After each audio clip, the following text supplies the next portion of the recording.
Alto dragged his feet forward. Cradled in his arms was his broken lute. Gone. His instrument was gone. He'd worked so hard for it, and now the bard collapsed to the ground, broken and lost. He didn't notice as night fell in the forest. Alone, he sat and wallowed in his sorrow. Hidden in the woods was a woman. She cocked her head and listened to the lost man. Licking her lips, she advanced on the poor bard. Alto jumped as he saw the hideous-looking woman, but she spoke with sweet words. "Come, my lost child. My home is near." Alto let any logic or sense out of his head as he followed the woman. Welcome back to Mythical Phylogeny Adventures. I'm your guide, Jason. Today we meet an interesting character in Slavic lore, Baba Yaga. Let's take a look at our strange witch and see if she is an ally or a threat.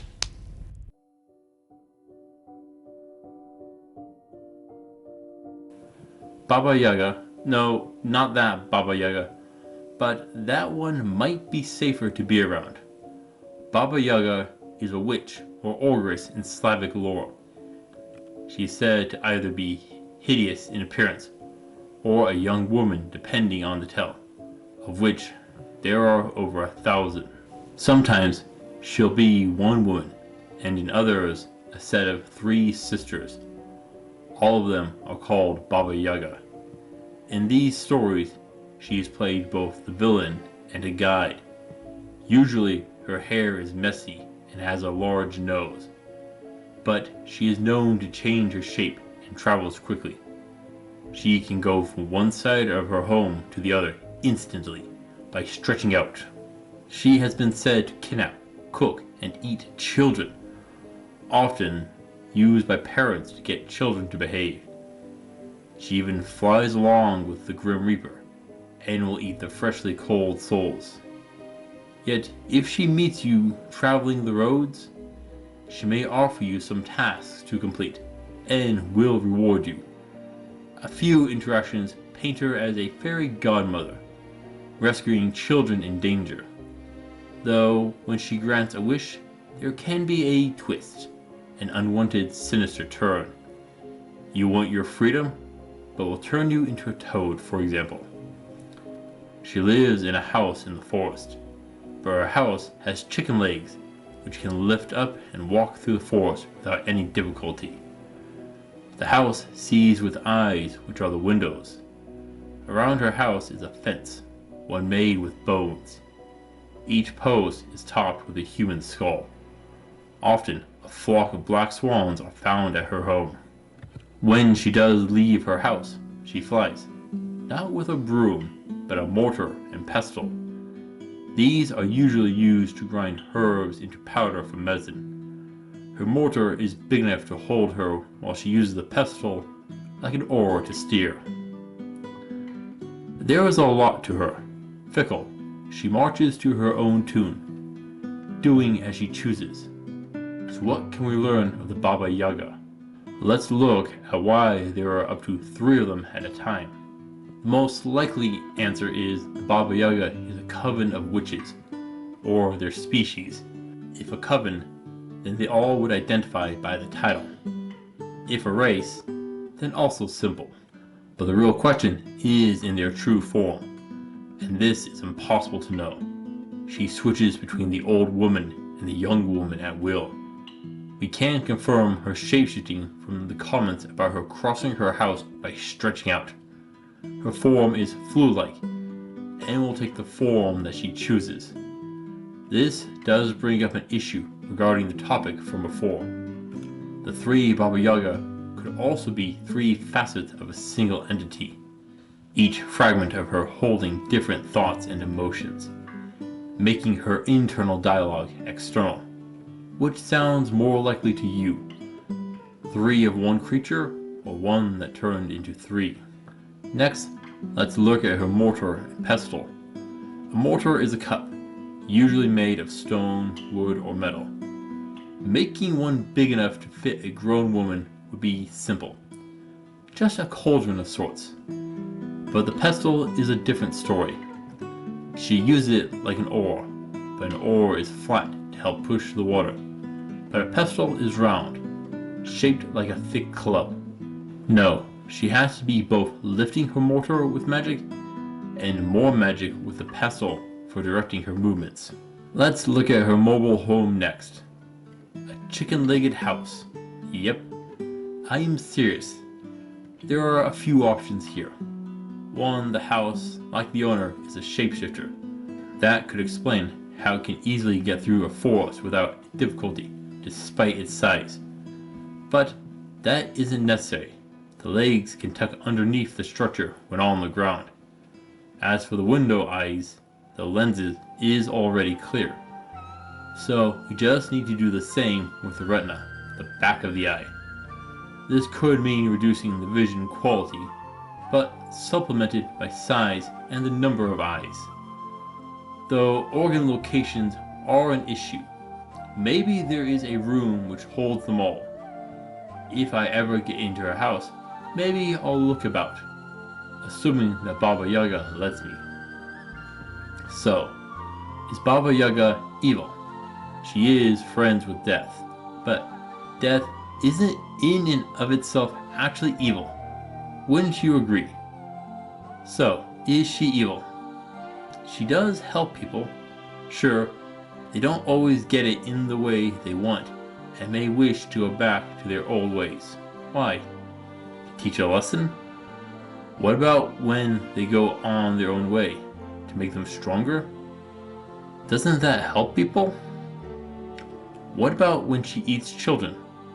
Well, they are bad children, yes? And it is the parents saying this, isn't it? Well, she does have bones around her house. They come from somewhere. Overall, I'm going to say that she is more chaotic neutral. Her inconsistencies could be a side effect of her shape-shifting nature. Does her mind keep shifting as well? Maybe. So, can you protect yourself from Baba Yaga? Well, as a child, she only takes lost children and misbehaving ones to eat. If you are neither, you are fine. Perfect. But what if she comes to you and offers you help? Do you take it? Again, this is hard to say. I don't think you can trust her fully. She will do what she promises, but not the way you expect. Would it be better? Probably not. I won't trust her. If you do trust her, be very careful of what she says. If she offers you a quest or a task to complete, follow them to the letter. But somehow you'll end up in battle against the Baba Yaga. What do you do? First off, she is a witch, a spellcaster. I hope you know a lot of good counter spells. You'll need them. The spells she uses includes hexes, shapeshifting, cursing, and various enchantments. Avoid them all. I'm not sure about using trees to hide behind. She could make them attack you, so moving may be better. Whether traditional weapons can hurt her is questionable. In most tales, she is bested by a magic weapon. That may be her weakness. Protect your mage and clerics. Hopefully, they can get past her spells and stop her from fighting. If she is the one entity in 3 bodies, depending on how things are spread out, you may only need to best 1 or 2, probably all 3. If one is hurt, the others may heal the injured one. It could be dangerous to divide them and your numbers up, but if together, they'll support each other. It'll be your decision of how to handle them. She can take to the sky with her mortar or pestle. It'll be solid and you'll struggle to break it. If you can fly, you can negate the advantage of her flight. Another issue comes from her house. A giant chicken leg that keeps slashing you is going to make things difficult, even under the best conditions. As for armor, none really stands out. Mostly anti-magic enchantments being best. Anything to help you avoid being turned into a toad or a sparrow. Her magic makes her difficult to handle, and why I'm giving her a 7 of 10 for difficulty. She does get tricked by children, so her intelligence is questionable. Her actions vary wildly, which makes her intentions hard to predict. Best option is to avoid interactions with her, but when you meet her, be ready for magic. There are many encounters with Baba Yaga, and each has brought its own rewards. She may curse and torment you, or eat you. Death is a risk with her. So is being turned into a toad. Of course, the toad is usually a way to escape another problem. Yet she does help. She'll teach, sometimes cruelly, skills that will be needed. Yes, she can be an ally. She is also a quest giver, sometimes small and others large, but always with a reward. So there are plenty of reasons to work with her. She knows magic. Got a problem? Well, she has a fix-me-up. Got a big wart on your nose? All thanks to your local Baba Yaga potion and spell emporium. Tomes and grimoires in her collection. Maybe she'll let you borrow a few. There are many reasons to work with Baba Yaga, but those are double-edged swords. So what say you? If she offered you some help, would you accept it? I would need to be pretty desperate before I would, I think. Alto sat in the woman's kitchen. His head hung down as she poured him some thick soup. Thank you, he bowed his head. His attention remained fixed at the broken lute at the door. Think nothing of it, dearie. Eat your fill. Young lad, go ahead. I'm just glad to have a visitor here. She gave him a crooked smile, but the depressed bard didn't notice her look. Now, you could always help me. These old bones struggle a lot these days. Maybe you could look into my garden? Thank you, I can do that, the dejected bard agreed, not knowing what torture the Baba Yaga had in store for him. The Baba Yaga has plenty of potential. Her magic is impressive, but her nature is inconsistent. Some days an ally, and the next she'll eat your children. How you choose to handle her will be your decision. Thank you for watching, adventurers. Please return next week, where we will look at the deadly mandrake root. Until then, I'll see you on the roads.